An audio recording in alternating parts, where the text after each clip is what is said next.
There are just so much diversity. That was one of the things that really struck me in India. I think that, being here, we tend to just think of Indian people as if one blanket kind of group, almost as if that was a race.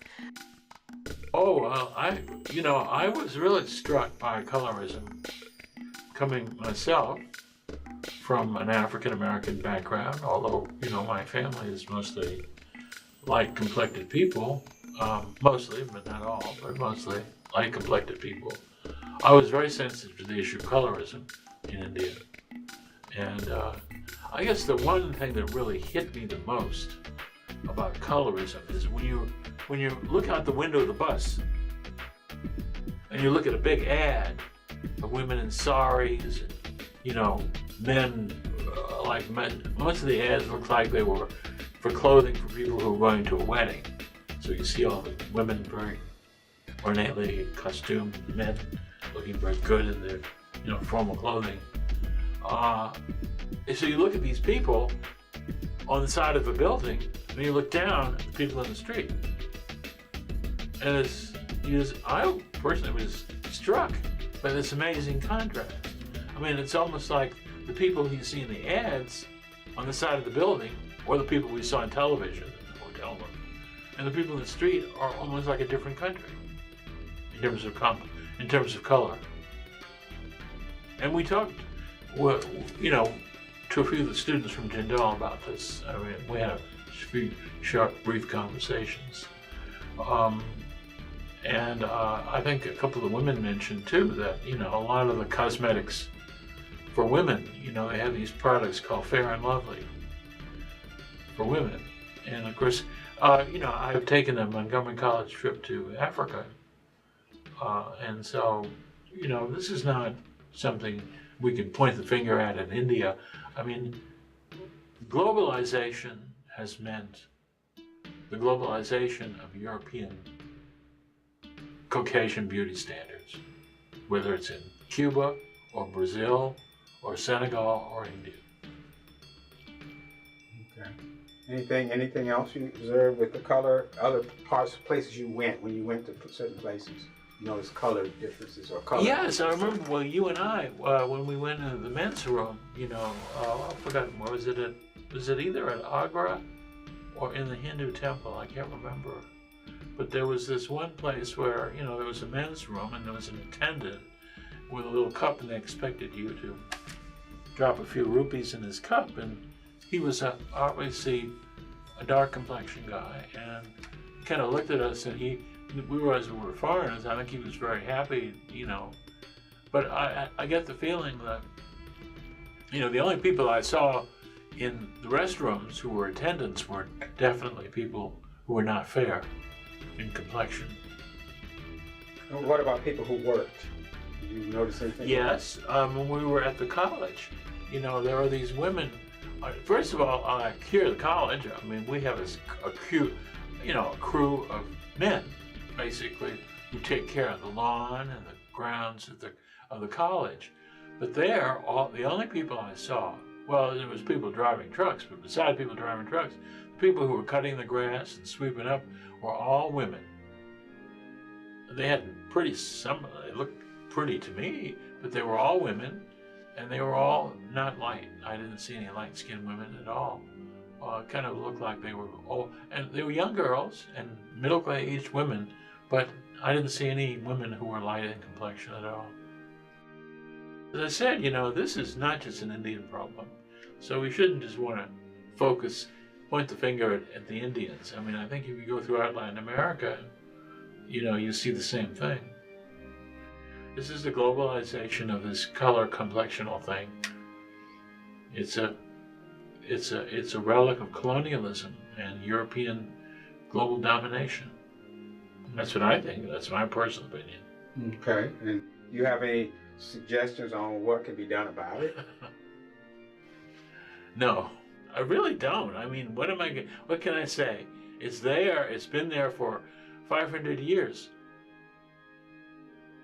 It's a result of slavery as a result of colonialism, is a result of the racial ideology of European global supremacy that has now been internalized by the people who were formerly subjugated by the Europeans. And so now that they have their independence, they are perpetuating those things. And I think that in Cuba, they are trying, the Cuban Revolution, they were trying to get rid of it. I think many Indians don't even realize they have a problem. I've said to some of my Indian friends, in India, you folks were we African Americans were 50 years ago in terms of trying to grapple with this problem. I think that many of them don't even realize they have a problem, or they want to talk about it. So what do you think, what made you think African Americans deal with the problem? The Black Revolution of the 60s, Malcolm, the whole Black Power movement. Well, I mean, before that, there was Marcus Garvey, there were a whole group of people. I mean, we've had our history as African Americans has had a different trajectory, but certainly it was the 60s, the Black Power movement, the Black Consciousness movement, that really contributed a lot to it. And so, the Indians, you don't see them they haven't had that kind of thing? No, because their revolt against Britain,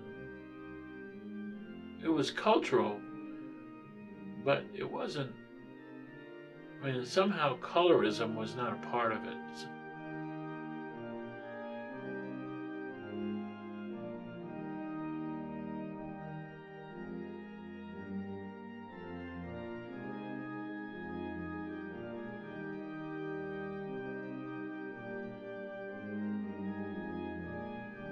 The whole colorism thing played out in India somewhat differently from how it has with us over here.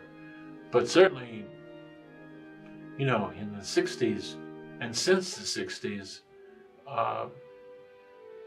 people have realized that colorism was used as a way of psychologically oppressing people and keeping them under control and giving people a sense of negative self-image. And that part of but we're still grappling with it here. But you think we're doing a better job? I think we're doing a better job. There was that issue down in Texas where this Miss Black University of Texas, was given to a light-skinned girl, and there was a huge, a lot of tweets on Facebook pages and things, and became this happened last month. But I think we've done a better job of talking about it and trying to confront it. Okay. And let's talk a little history. Yeah. What do you know about the origins of people entering? Can you talk about the origins of populations and how they got there? Yeah, well, I just wanted to say briefly, I don't know if you had a chance, but I went with a group when we went to the Hindu temple. And again, I've forgotten the name of it. I think it was Narayan Swami Temple, that large temple that was in Delhi. Now that temple actually is not an old building. It's a recent construction. But anyway, we went to the temple, and then next to the temple was a cultural exhibit, which was very interesting. It was kind of like Disneyland. They had created this sort of panorama of Indian cultural history. Well, what really struck me as an African American historian was their misstatement of history.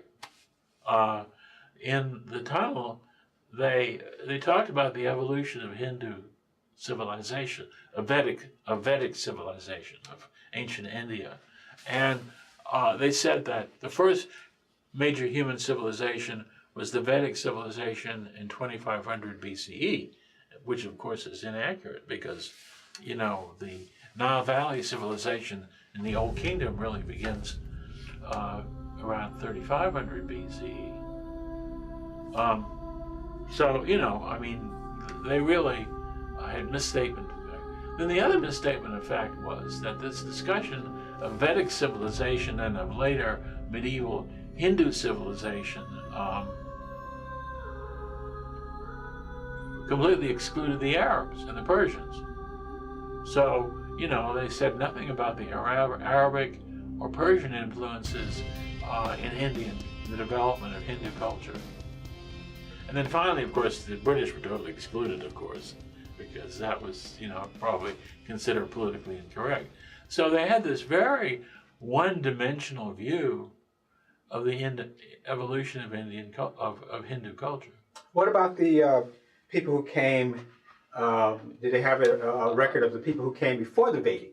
Yeah, well, again, no, that was totally excluded. Any kind of African influence, either genetic, in terms of DNA, or in terms of culture, from Africa, was just not discussed at all. So can you tell our audience about the theory about the early the actual population? What is the thought process about this? How people came? Well, first of all, there's some theories, but first of all, there is genetic evidence that along the West, because some recent DNA studies have been conducted of the populations on the western coast of India, in Bombay and areas like that, and then DNA studies of people on the east coast of Africa. And this does not just come from the later medieval period of the monsoon. There was an Indian Ocean trade in the Middle Ages in recent history, but that this genetic DNA evidence comes from a much earlier period of time. And then there's been some linguistic evidence of some very ancient ritual languages that people don't even know the meaning of anymore. But that these ancient ritual languages, some of the phonemes this is what we call glottochronology, that some of the phonemes and the parts of these ancient ritual languages, again, come from East Africa. So, none of that was mentioned at all. It was totally excluded from the exhibition. And what was your thought of why they did that? Well, I would only speculate. I mean, you get to say that they didn't know. I think, and I don't think they do. I think they probably, a lot of their teaching of history has been handed down to them by the British. And as you know, and many people know, that there was this Hamitic thesis about Egyptian history, that Egyptian history origin from Caucasian people in Europe, that African civilization originated with Caucasian people of Europe. So, I think that Indian civilization has, and the teaching of history in India today has been handed down, from the British. But in addition, this issue of colorism has also probably been handed down. And then we talked to one woman whose name is Hilda Isaacs, who is working with community people and people who were so-called Dalits, and who, and she again, unfortunately, we didn't have time to really talk at length, but we just kind of alluded to a certain extent to these issues of color and colorism, that still exist in India today. And what is your caste? I am Dalit. You're a Dalit. Yes. And how would you describe the treatment of Dalit in India? Always hesitate for the people, because Dalit untouchability caste in India, and also in South Indians, mostly lot of caste also. Still, our student, I work with the Dalit people mostly, so that's why I feel better come to the Dalit people in grown up. So still also untouchability problems in here. Most of the caste problem I meet, and our children's also the same like that. Well, first of all, India is a democratic society. I mean, if you compare India to a place like Qatar, or Saudi Arabia, or even Turkey, I think the Indians have a lot to be proud of. They definitely have a lot to be proud of. I believe that India is a great country and a great civilization.